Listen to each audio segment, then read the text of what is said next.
Les réformes pénitentiaires, une nécessité pour la République démocratique du Congo. Ces pénitentiaires ont des droits qui doivent être d'application.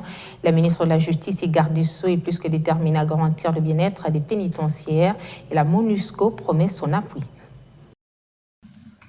Les réformes pénitentiaires, cheval de bataille de Rose Mutombo Kiese. Sur son chemin, la ministre de la Justice et garde des Sceaux peut compter sur l'unité d'appui à l'administration pénitentiaire de la MONUSCO.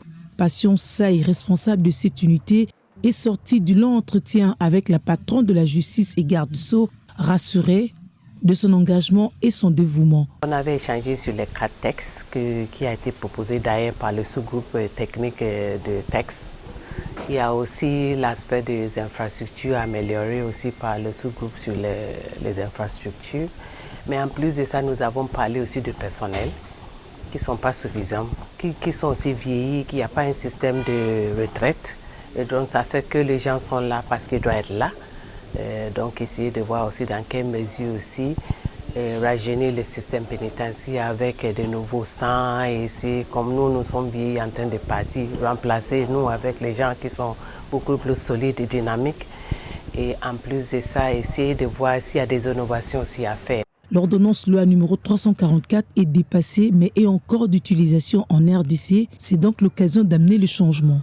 Les experts ont échangé sur le texte qui a été proposé par le sous-groupe technique. Aussi, le problème de l'alimentation et de la santé des pensionnaires des prisons était passé en revue pour une approche de l'autosuffisance. Il y a aussi cet aspect d'alimentation et santé que nous avons échangé avec la possibilité de voir que si le système pénitentiaire ne peut pas être autosuffisant, donc c'est-à-dire que le détenu même peut travailler les champs, les produits à manger, et ça peut résoudre quand même tant soit peu ce problème de décès dans les établissements pénitentiaires et aussi pourquoi pas augmenter leur système d'immunité parce qu'il n'y a pas assez à manger et ce n'est pas de qualité aussi, et aussi il y a un problème également de santé, prise en charge sanitaire. Comment décongestionner les prisons, libérer les gens qui ne devraient pas y être ou proposer des alternatives d'incarcération au lieu d'amener tout le monde en prison?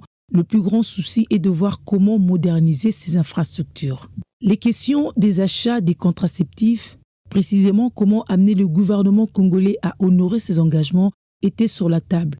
Le représentant pays de l'ONG Options était venu annoncer le prochain plaidoyer pour la planification familiale à la ministre de la Justice et garde des Sceaux.